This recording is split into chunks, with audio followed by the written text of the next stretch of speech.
Pemirsa, Koordinator Maki Boyamin Saiman menanggapi miring dukungan Presiden ke-7 Joko Widodo untuk kembali ke Undang-Undang KPK lama. Menurut Boyamin, justru Jokowi sosok yang berada di balik perubahan Undang-Undang KPK di tahun 2019.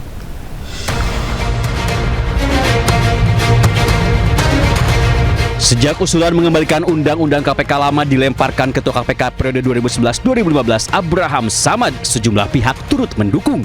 Salah satunya Presiden ke-7 Joko Widodo. Ya, saya setuju, bagus. Karena itu dulu inisiatif DPR loh. Jangan keliru ya, inisiatif DPR. Tanggapannya bahwa itu di revisi waktu pemerintahnya Pak Jokowi itu seperti apa? Ya memang saat itu atas inisiatif DPR direvisi. Tapi saya nggak tanda tangan. Dukungan dari Jokowi justru ditanggapi miring oleh Koordinator Masyarakat Anti Korupsi atau Maki Boyamin Saiman. Menurut Boyamin, justru otak di balik revisi Undang-Undang KPK di tahun 2019 adalah Jokowi, bukan DPR.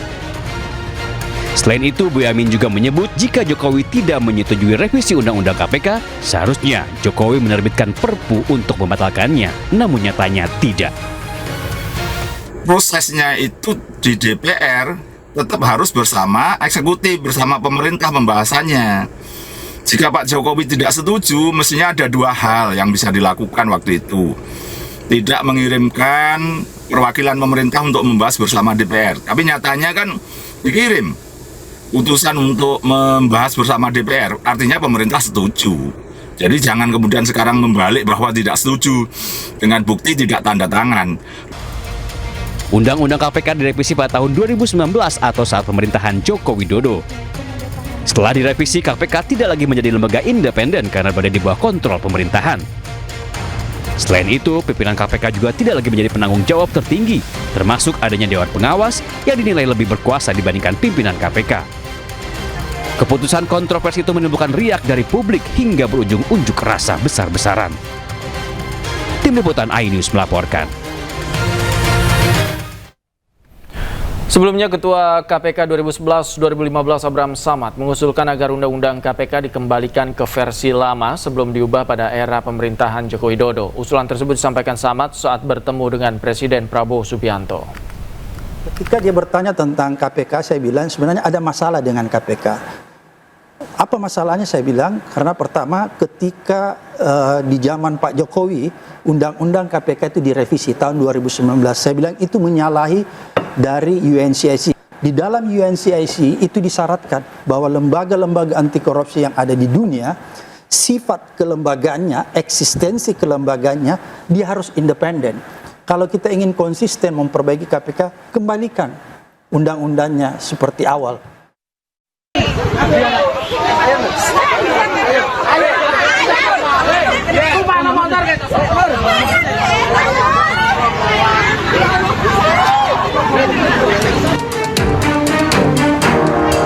Dua bocah warga desa Tambirejo, Kecamatan Toroh, Grobogan, Jawa Tengah, dilarikan warga ke rumah sakit usai terkena ledakan mercon seberat 2 kg.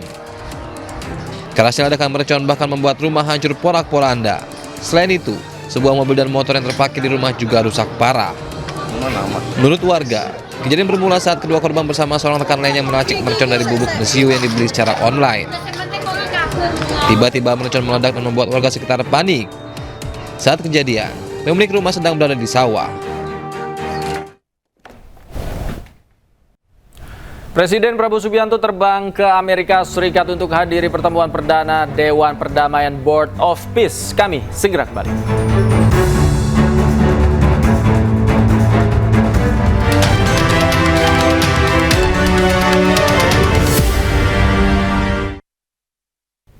Pemirsa, Presiden Prabowo Subianto terbang ke Amerika Serikat dalam rangka kunjungan bilateral. Salah satu agenda utama yakni menghadiri pertemuan perdana Dewan Perdamaian Board of Peace.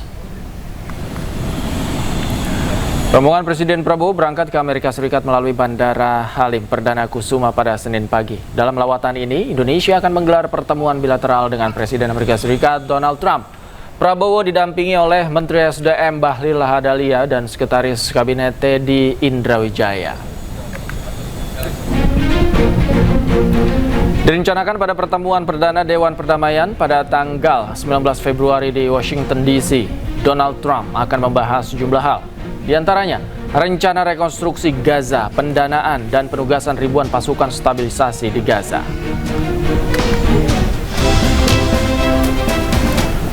Sekitar 35 negara telah menerima undangan untuk bergabung di Dewan Perdamaian Board of Peace bentukan presiden termasuk Indonesia. Diperkirakan setidaknya 20 negara termasuk beberapa kepala negara akan hadir dalam forum tersebut.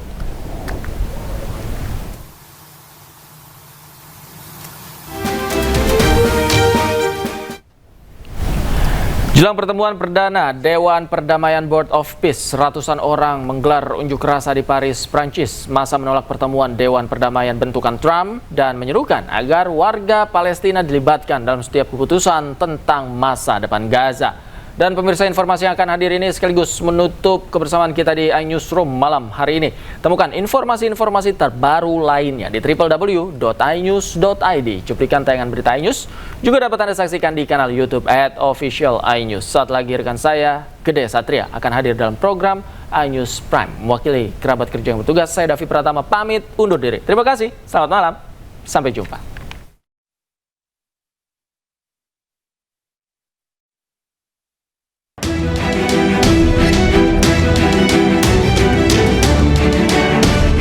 Ratusan orang bergabung dalam unjuk rasa bela Palestina di Paris pada hari Sabtu, menyerukan agar warga Palestina dilibatkan secara langsung dalam setiap keputusan tentang masa depan Gaza dan memprotes rencana perdamaian Gaza Donald Trump menjelang pertemuan Dewan Perdamaian Board of Peace yang dijadwalkan pada 19 Februari di Washington DC. Rekaman video menunjukkan para demonstran mengibarkan bendera Palestina, meriakkan slogan-slogan, juga memegang plakat bertuliskan terserah rakyat Palestina untuk menentukan masa depan mereka. Moi, ça fait 15 ans que je n'ai pas pu rendre visite à mes amis de Gaza. C'est juste pas possible. Donc oui, il faut rendre leur liberté aux Palestiniens. Tout le reste, tous ces plans qui sont là pour aménager l'occupation israélienne, ce n'est pas possible. Hal ini menyusul laporan bahwa Donald Trump akan mengungkap rencana rekonstruksi Gaza senilai miliaran dolar dan menguraikan pasukan stabilisasi yang disahkan PBB pada pertemuan Dewan Perdamaian Board of Peace pada tanggal 19 Februari di Washington DC. Diketahui, sekitar 35 negara telah menerima undangan untuk bergabung Dewan Perdamaian Board of Peace, termasuk Indonesia. Diperkirakan setidaknya 20 negara termasuk beberapa kepala negara akan hadir.